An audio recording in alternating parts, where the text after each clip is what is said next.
दोस्तों, अच्छे लोगों के साथ बुरा क्यों होता है? आइए सुनते हैं। हिंदू धर्म ग्रंथों में भागवत गीता एक ऐसा धर्म ग्रंथ है जिनमें मनुष्य के मन में उठने वाले हर प्रश्न का उत्तर इस ग्रंथ में आपको मिल जाएगा।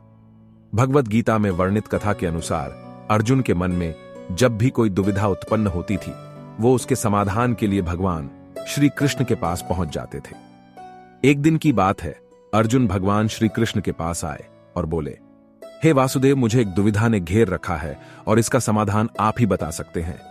तब श्री कृष्ण ने अर्जुन से कहा कि हे धनंजय, अपने मन की दुविधा विस्तार से बताओ, तब मैं उसका हल बताऊंगा। तब अर्जुन बोले, नारायण, कृपया करके मुझे यह बताइए कि अच्छे लोगों के साथ बुरा ही क्यों होता है, जबकि बुरे लोग हमेशा खुशहाल दिखते हैं। अर्जुन के मुख से ऐसी बातें सुनकर श्री कृष्ण जी मुस्कुराते हुए बोले, हे पार्थ, मनुष्य जैसा देखता है या फिर महसूस करता है, वास्तव में वैसा कुछ नहीं होता, बल्कि अज्ञानतावश वे सच्चाई को समझ नहीं पाता। श्री कृष्ण की यह बातें सुनकर अर्जुन हैरान हो गए और बोले, हे नारायण, आप क्या कहना चाहते हैं? मेरी समझ में नहीं आया। अब श्री कृष्ण बोले, अब मैं तुम्हें एक कथा सुनाता हूं, जिसे जानने के बाद तुम समझ जाओ कि हर एक प्राणी के उसके कर्म के अनुसार ही फल मिलता है। अर्थात जो बुरा कर्म करता है उसे बुरा ही फल मिलता है, और जो अच्छा कर्म करते हैं उन्हें अच्छा ही फल मिलता है, क्योंकि अच्छे कर्म और बुरे कर्म मनुष्य पर निर्भर करता है। प्रकृति हर मनुष्य को राह चुनने का मौका देती है।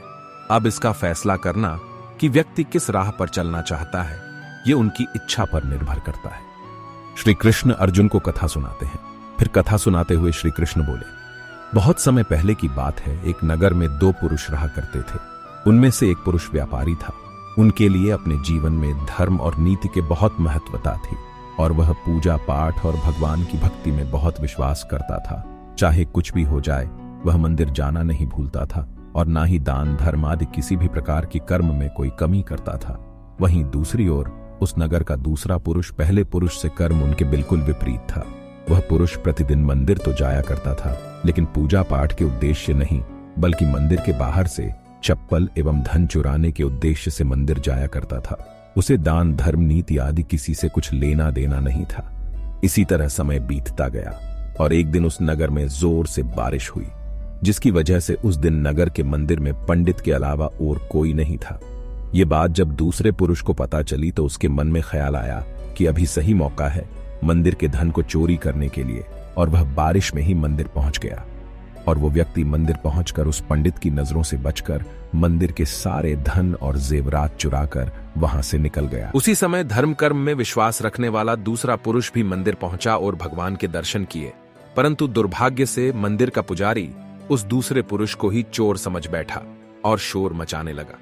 शोर सुनकर मंदिर में भीड़ जमा हो गई, और सभी लोग उस भले पुरुष को चोर समझ बैठे और उसे अपमानित करने लगे। यह देखकर वह भला व्यक्ति हैरान हो गया, और उसे समझ नहीं आ रहा था कि उसके साथ क्या हो रहा है। फिर वह किसी तरह उन सब लोगों से बचकर और मंदिर से निकल गया और रास्ते से जाने लगा, लेकिन दुर्भाग्य ने उनका साथ वहां भी नहीं छोड़ा। रास्ते से जाते समय एक गाड़ी ने उस व्यक्ति को घायल कर दिया। फिर वह लंगड़ाते हुए वह पुरुष रास्ते से घर को जाने लगा। फिर रास्ते में जाते जाते उस व्यक्ति की मुलाकात वह दुष्ट व्यक्ति से हुई, जो मंदिर से धन चोरी करके जा रहा था। वह दुष्ट व्यक्ति झूमता नाचता हुआ खुशी से जा रहा था, और वह यह बोलता हुआ जा रहा था कि आज तो मेरी किस्मत ही चमक गई, एक साथ इतना सारा धन मिल गया। ये बातें उस भले आदमी ने सुन ली, और उसे हैरानी हुई, और क्रोधित होकर और घर जाकर उसने भगवान की सारी फोटो निकालकर फेंक दी, और भगवान से नाराज होते ही अपना जीवन व्यतीत करने लगा।